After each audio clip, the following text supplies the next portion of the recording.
Daripada ngomen gak jelas, mending ngomongin sehat mental yuk. Assalamualaikum warahmatullahi wabarakatuh. Halo teman-teman semuanya, senang sekali kita hari ini bisa menyapa teman-teman lagi ya di ngomongin sehat mental. Dan seperti biasa hari ini saya tidak sendiri, ada istri saya yang menemani. Bagi teman-teman yang baru pertama kali nonton Ngomen, mungkin kita perlu perkenalan juga. Saya Hasan dan istri saya. Saya Fitri. Kita nanti akan berdiskusi seputar gak jauh dari tema sebelumnya, yaitu tentang pengasuhan. Nah, kira-kira kita hari ini mau diskusi tentang apa nih? Ini jadi lanjut nih ya dari materi yang sebelumnya gitu. Jadi untuk teman-teman mungkin yang baru bergabung, baru ketemu kita sekarang gitu, mungkin bisa lihat video sebelumnya karena ini saling berkaitan. Jadi mungkin cerita sedikit ya yang video sebelumnya. Jadi video sebelumnya itu melihat bagaimana ternyata pandangan orang tua ke diri sendiri gitu maupun ke anaknya itu tuh berpengaruh sekali dengan interaksi mereka gitu. Nah, kalau sekarang kita lebih perluas nih gitu. Jadi kita lihat ternyata ada juga sebenarnya pengaruh dari luar yang itu tadi punya dampak ke interaksi orang tua dan anak gitu. Dan ini juga seperti biasa kita ambil dari kasus yang kita temui di ruang praktik gitu ya. Oke, nah jadi kita hari ini akan berdiskusi tentang, ya kalau bahasa gampangnya sih, bagaimana sih dampak komentar netizen? Ya, netizen kayak konotasinya negatif banget gitu ya, padahal nggak juga sih, banyak netizen-netizen yang bahkan support juga kayak gitu. Nah, tapi intinya adalah bagaimana sih komentar-komentar orang di sekitar kita yang kemudian bisa berdampak kayak gitu terhadap pengasuhan kayak gitu. Nah, siapa dulu nih anaknya mau berbagi kasus? Oke, boleh. Nah, jadi nanti kita akan sharing kayak sama seperti pertemuan sebelumnya, kita akan sharing dulu dari pengalaman realnya supaya teman-teman juga tahu ternyata loh, komenku kemarin itu ternyata dampaknya gitu ya, kayak gitu. Nah, kita belajar bareng di sini yuk. Dari mulai istri saya dulu akan berbagi kasusnya. Iya nih, kasus di mana orang tua kemudian punya tekanan tersendiri gitu karena komentar-komentar orang-orang di sekitar ini sebenarnya cukup banyak ya teman-teman. Jadi saya ambil contoh nih ya gitu. Misalnya nih ini ada ibu yang kemudian, ini beberapa sebenarnya, ada yang datang ke saya dengan keluhan, ini kok anaknya sepertinya kok belum bisa bicara ya, nggak kayak tetangga-tetangganya nih, kayak nggak kayak teman-teman seumurannya kayak gitu. Kemudian Usianya masih berapa tuh? itu usianya belum nyampe 2 tahun gitu, masih 20 bulan misalnya kayak gitu. Jadi sebenarnya kan ada banyak faktor gitu ya, tapi kemudian ibu ini datang dengan kondisi cemas gitu ya, terus nanya gitu, ini emang harus distimulasi seperti apa sih gitu ya, stimulasi bicaranya seperti apa kayak gitu. Terus sebenarnya ketika diperiksa pun anak itu masih kondisinya masih dalam normal sebenarnya, dalam batas normal gitu. Jadi ya, dan apa yang sudah dilakukan oleh ibunya ini sebenarnya udah tepat gitu. Sebenarnya bukannya nggak menstimulasi di rumah gitu, cuman ya paling ada beberapa hal yang bisa ditingkatkan, bisa dicoba lagi strateginya, hanya itu. Tapi kemudian secara umum sebetulnya masih dalam batas normal gitu anak itu. Dan ini kasus ini banyak sekali terjadi ya, apa kok anaknya belum bisa jalan lah, kok dia apalah gitu. Dan ini kemudian setelah ditelusuri gitu ya, setelah saya periksa ke ibunya, ini memang ternyata gitu, memang anaknya ini banyak banget yang komen gitu, kok belum bisa ngomong sih gitu, ini anakku umur segitu udah bisa. Terus emang ibunya juga membandingkan gitu kan ya, akhirnya gitu, kok anak tetangganya dia ngomongnya udah jelas gitu, kosakatanya sudah lebih banyak misalnya gitu. Dan yang lebih beratnya adalah yang komen itu tidak hanya tetangganya tapi orang-orang, keluarga terdekat. Nah, itu yang justru lebih pressure-nya lebih berat gitu ya, tekanannya lebih berat kayak gitu. Kalau kasusku kayak gitu misalnya Bang gitu. Kalau Abang dulu mungkin gimana kasusnya? Oke. Jadi kalau ini tadi masalah kendala bahasa ya, terkait dengan bahasa dan kemudian soal perkembangan kayak gitu. Nah, kalau saya pribadi pernah ada kasus ini berkaitan dengan pola makan. Ini juga sering banget gak sih kalau dialamin sama anak-anak gitu ya, terkait dengan masalah pola makan. Nah, suatu ketika itu ada ibu-ibu yang datang ke saya. Tapi lagi-lagi kasus ini nggak satu. Jadi ini saya ambil dari rangkuman beberapa kasus ya, kayak itu sebenarnya. Ibunya ini mengeluhkan tentang anaknya ini kok susah banget gitu loh dikasih makan kayak gitu kan. Terus saya coba gali sebenarnya apakah benar anak ini nggak makan kayak gitu kan. Ternyata enggak gitu. Ternyata setelah mendapatkan konsultasi dari gizi juga, dari poligizi, ternyata anak ini sebenarnya cukup. Asupan gizinya itu cukup gitu. Cuman memang badannya itu cenderung lebih kurus dibandingkan dengan saudaranya kayak gitu. Nah, inilah awal mula ibunya tuh jadi cemas karena banyaknya komen orang di sekitar kayak gitu yang membandingkan antara si anaknya ini dengan saudaranya kayak gitu, saudara kandungnya sendiri kayak gitu. Jadi ibu ini punya anak dua kayak gitu. Jadi saudara yang satunya dikompar terus, dibanding-bandingin terus. Kok anakmu sing iki lebih kurus toh kayak gitu. Kok lebih kurus sih? Nggak kamu kasih makan po. Itu kan ya kalimat mungkin ini guyonan celutukan gitu ya. Tapi pada kondisi-kondisi yang sensitif ini akan sangat berdampak sebenarnya. Nah, berita buruknya lagi kayak gitu.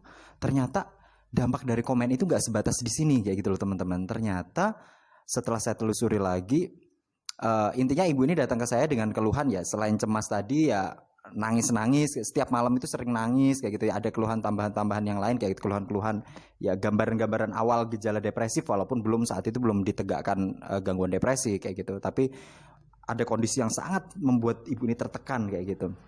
Setelah ditelusuri lagi ternyata beliau juga sedang mengalami banyak masalah kayak gitu. Saat itu contohnya waktu itu udah masuk pandemi kayak gitu, sudah masuk pandemi Covid ini. Jadi yang biasanya suaminya itu berdagang kayak gitu kan, sehingga waktu itu bener-bener penghasilannya hampir nol. Sehingga ibu ini pun berusaha untuk bekerja bekerja serabutan kayak gitu, dimana dia juga harus mengasuh dua anaknya ini, mamanya kayak gitu. Nah terus kemudian selain masalah ekonomi, ternyata ibu ini juga baru saja mengandung kayak gitu. Dalam artian kandungan ini tidak direncanakan, bukan tidak direncanakan karena hamil di luar nikah ya, bukan. Tapi memang hamil dengan suaminya, cuman kemudian ini tuh dalam kondisi genting gitu loh, dalam kondisi ekonomi sedang belum siap, anak banyak di komen demikian dan sedang ada konflik dengan keluarga juga. Jadi tumpukan masalah ini yang kadang nggak kita ketahui gitu loh teman-teman. Tapi dengan komentar kita yang cuman berapa detik berapa detik sih kita ngomong, ih kok anakmu kurus banget sih, gitu kayak gitu loh.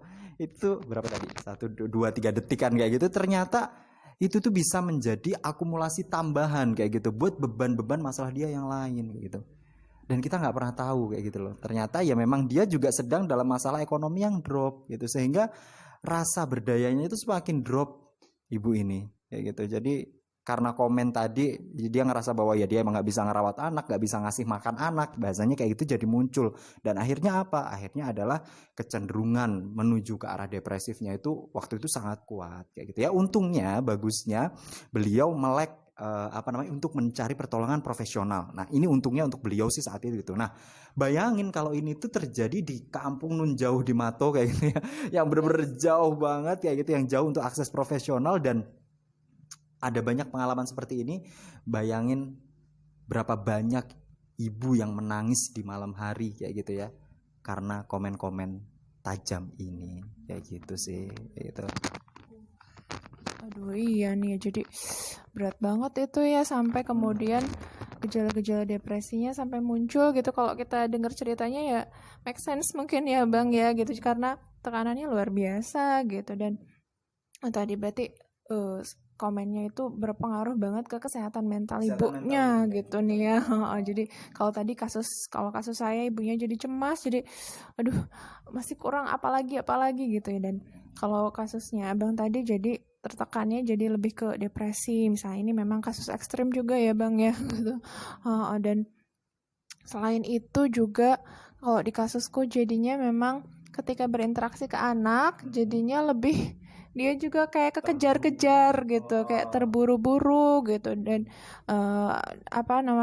banyak pasien yang kemudian mengakui bahwa iya sih aku jadi kayak nge-push banget anakku untuk melakukan sesuatu yang seperti di komen orang-orang tadi, ya biar apa ya, biar aku lebih tenang, nggak di komen terus. Misalnya kalau tadi misalnya anaknya belum bisa bicara dengan lancar, yuk terus didorong gitu. Maksudnya apa terus didorong gimana caranya supaya dia bisa seperti yang lain kayak gitu ya. Jadi ya bisa kebayang untuk anaknya juga ini ya gitu apa jadi tekanan tersendiri juga ya. Kalau yang abang juga mungkin ada sisi seperti itu juga mungkin ya. Bener banget. Nah, setelah kita tahu nih ya dampaknya ternyata sebegitunya kayak gitu. Selain untuk kesehatan anaknya tadi tentu terdampak ya ketika ibunya terlalu terburu-buru, kan perkembangan anaknya juga nggak bagus tuh kayak gitu. Karena anaknya juga belum fasenya lari di situ, dia harus lari di situ. Itu jelas untuk anaknya nggak bagus. Dan yang kedua untuk orang tuanya juga sangat tidak bagus. Itu ya contohnya yang kita berikan tadi kayak gitu. Nah, maka sebenarnya apa sih yang bisa kita lakukan kayak gitu ya? Apa yang bisa kita lakukan kalaupun kita tidak mengkomentari kayak gitu kan? Kadang kan gatel gitu ya, aduh pengen banget komentarin kayak gitu ngeliat segala sesuatu. Nah, kita memang perlu sih lebih wise, lebih bijak lagi dalam berikan komentar. Nah, tapi kita di sini juga bisa ngasih pandangan. Lagi-lagi ini pandangan dari kami sih ya, bukan kemudian satu-satunya hal yang bisa dituruti oleh teman-teman. Mungkin kalau teman-teman punya cara lain, bisa juga ditaruh di komentar nih supaya kita juga nanti punya lebih kaya saran. Nah, kalau menurut kami kayak gitu atau mungkin dari sudut pandang kami, apa sih yang bisa dilakukan kalau seandainya kita menemukan hal yang menurut kita kok nggak enak kayak gitu ya, dipandang mata kayak gitu dalam tanda kutip. Maka yang bisa kita lakukan pertama kali adalah bertanya. Bertanya tentang apa? Tentang kondisinya, ya gitu loh. Kalau memang niat kita membantu. Nah, tapi kalau niatnya memang cuma sekedar julid, kepo, ya udah, kita udah tahu ya dampaknya seperti itu.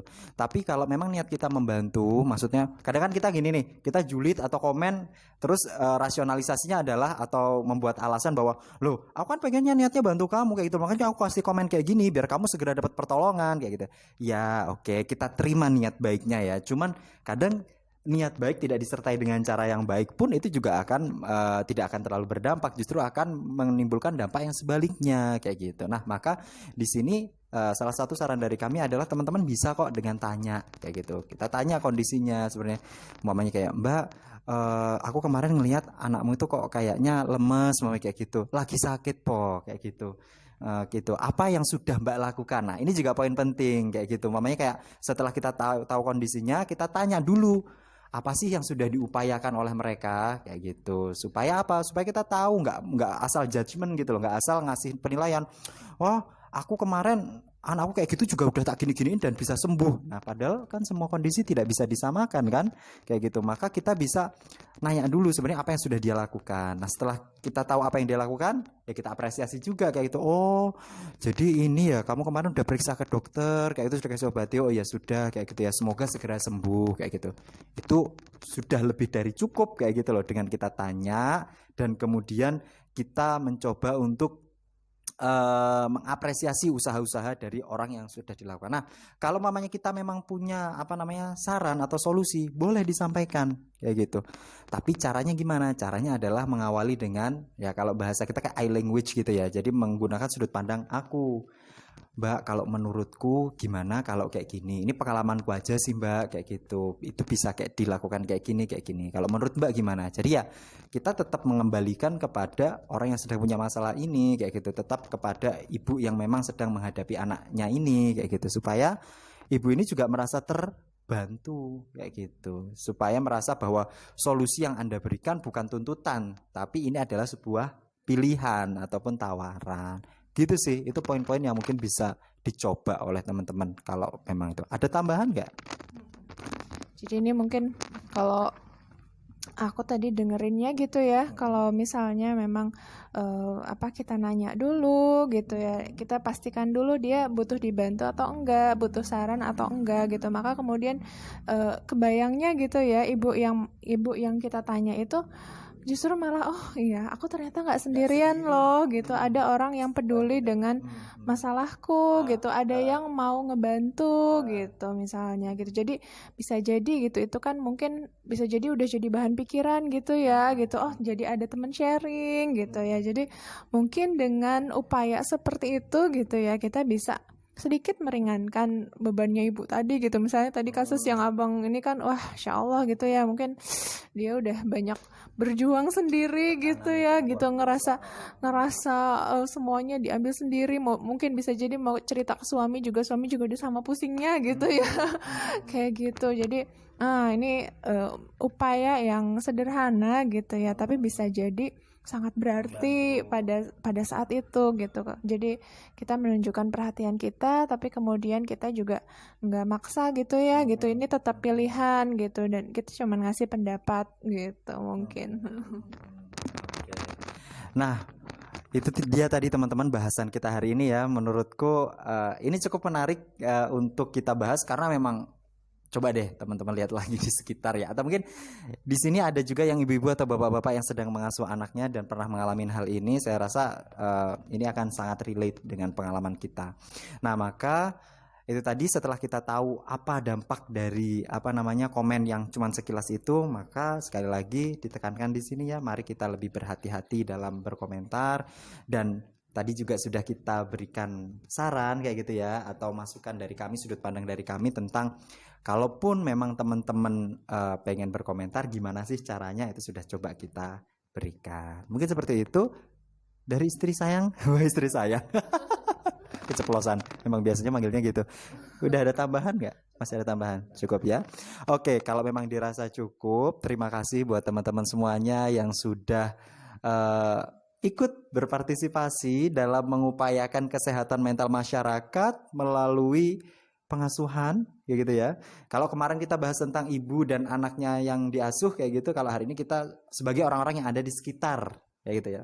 Pengasuh itu kita bisa seperti apa. Oleh karena itu, saya ucapkan terima kasih sebesar-besarnya buat teman-teman semuanya. Bagi yang suka video ini, boleh di-like dan dibagikan supaya kemanfaatannya gak berhenti di teman-teman. Dan buat teman-teman yang pengen selalu update dengan materi bahasan kita, boleh banget di-subscribe juga. Nah, dan juga kalau ada yang mau usul ide kali ya.